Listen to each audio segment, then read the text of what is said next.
Alright, welcome back to the Canadian Gun Vault. This week we're going to be taking a closer look at the French MAS-36 rifle. For those of you that aren't familiar with this lesser known variety of World War II bolt-action rifle, it's a really interesting piece. I definitely enjoyed shooting it just now. It seems to be fairly accurate, although it appears to be hitting a little bit high and to the right, which is a recurring theme here with a lot of military surplus rifles we're seeing.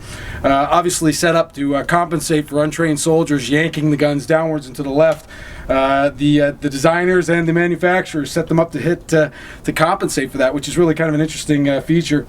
But anyway, why don't you guys take a closer look at this for a second. I'm going to take a grab at some of the ammo and perhaps explain some of the features here. If you want to start at this end, got a terrific stock on these guns. They're really well made. They're thin. You can feel the quality the second you pick it up. It's a heavy rifle. There's no question that some time went into this design. It's got a host of stampings on it for research, and I mean, as you move down that rifle, you're going to see some things that are a little bit different. You got a completely all steel receiver, which is really solid, and despite the fact that this rifle is pretty thin, it's certainly a heavy piece. It should be a lot lighter than it is. The bolt has got this strange twist to it. It's a little bit turned forward, and I can see obviously why that is, because if you saw how fast that bolt comes back and comes so close to your nose, you could see why they would want to turn that bolt up and away from you to keep your fist away from your face. I could see yourself beating your hell out of yourself if you cycle this rifle too fast.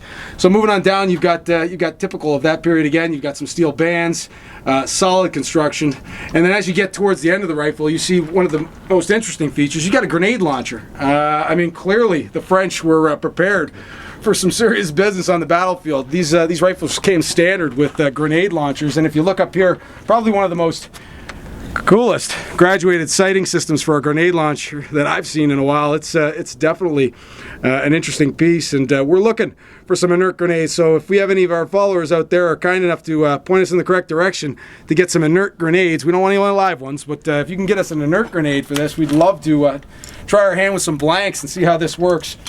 It's a 7.5 by 54 millimeter cartridge, which is roughly the equivalent power level of a 30-06. It's a little bit different than the Swiss cartridge. The two are not interchangeable. That's a 55. It's definitely a great piece. I'm enjoying this. Let's see if I can shoot it a little faster.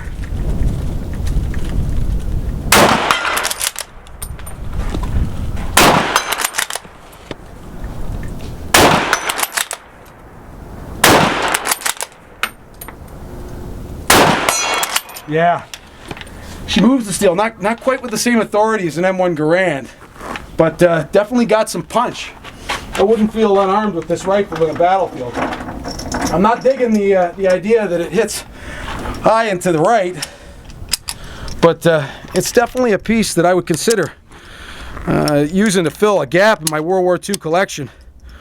There are lighter rifles, and there are ones that might be a little bit, easier to use and a little easier to manage.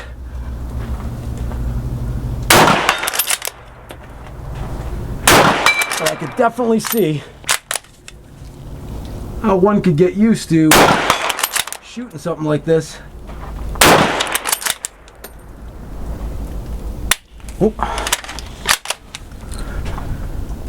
Yeah, spins that steel right around. You know what, I'm feeling confident enough with this thing that I may want to try it out at 200 yards. We got a few rounds left, so let's take a short walk. Alright, so again, a lot of surplus rifles, they come to this country, they don't cost all that much, people pass them over. I mean, it happens again and again. It's like I said, one of the lesser known rifles of the World War II community. This is where you might want to cue the jokes about the French dropping them very quickly.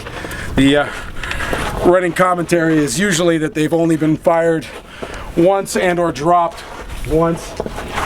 I'm feeling pretty good though, about 200 yards now that I got a sense of where it's hitting. So what I'm going to do is I'm going to load this thing up, try my hand out there.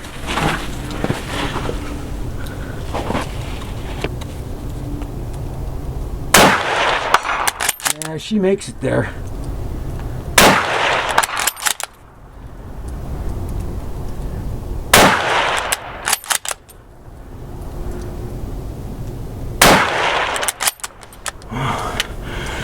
Well, it doesn't look like it's going to be quite as successful at 200 yards.